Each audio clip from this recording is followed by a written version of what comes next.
టీచర్లకు face recognition attendance, టీచర్లందరికీ facial attendance అమలు చేయాలని రాష్ట్ర సర్కారు యోచిస్తున్నది.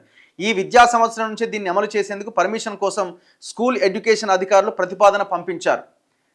ఒకటి, ఇక్కడ ఉద్యోగుల విషయంలో ఎంతవరకు స్ట్రిక్ట్గా ఉండాలి? 100% స్ట్రిక్ట్గా ఉండాల్సిందే. ప్రజల ట్యాక్స్ల ద్వారా కట్టినటువంటి సొమ్ముని టీచర్లకు కానీ ఏ ఉద్యోగికైనా మనం జీతంగా ఇస్తున్నాం. వాళ్ళు ప్రజల పట్ల, ప్రభుత్వం పట్ల జవాబుదారీగా పనిచేయాల్సిందే.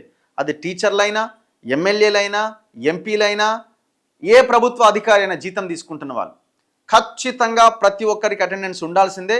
ఎన్ని గంటల సమయం పనిచేయాలో అన్ని గంటల సమయం పనిచేయాలి. అదే సమయంలో వాళ్ళకు సంబంధించిన హక్కులు కూడా కాపాడాల్సిన బాధ్యత ప్రభుత్వం మీద ఉన్నది. ఏముంటాయి వాళ్ళ హక్కులు? వాళ్ళకి అక్కడికి వెళ్ళినప్పుడు సరైన సౌకర్యాలు ఉండాలి. అదే సమయంలో ఎలాంటి ఇబ్బంది లేకుండా ఒక వాతావరణం ఉండాలి. అన్నింటికంటే ముఖ్యంగా వాళ్ళ ట్రావెల్ టైం ఎంత ఉన్నది, అసలు ఎక్కడ వాళ్ళు ఉండాలన్నది కూడా చాలా కీలకం. ఇప్పుడు 317 జీవో కేసీఆర్ తీసుకొచ్చి మొత్తం వాళ్ళని చెల్లా చెదురు చేసి పడేసిండు. స్థానికత లేకుండా చేసిండు. ఎక్కడి నుంచో 100 కిలోమీటర్లు ప్రయాణం చేసేటట్టు చేసిండు. మరి 317 జీవో సంగతి ఏంది? మీరు వాళ్ళకి అన్నీ పర్ఫెక్ట్గా అమలు చేసిన తర్వాత వాళ్ళకి ఫేస్ రికగ్నిషన్ పెట్టుకుంటారా, ఇంకేదన్నా పెట్టండి, పెట్టాల్సిందే కూడా.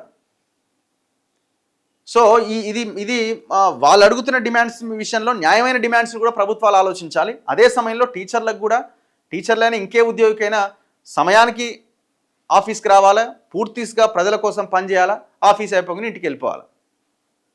ఈ రియల్ ఎస్టేట్ దందాలు చాలామంది, కొంతమంది యూనియన్లో ఉన్న వాళ్ళు కావచ్చు, ఇంకొంతమంది టీచర్లు రియల్ ఎస్టేట్స్లో ఉన్న వాళ్ళు ఉంటారు. కొంతమంది వేల మీద లెక్క పెట్టవచ్చు. కొంతమందిని ఏదో ఒక పార్టీకి వాళ్ళు ఇదై ఉంటారు, ఎవరు అధికారం అంటే వాళ్ళతోటి. అట్లాంటి టీచర్లని నిర్దాక్షిణ్యంగా బయటకు పంపించేసేయాలి.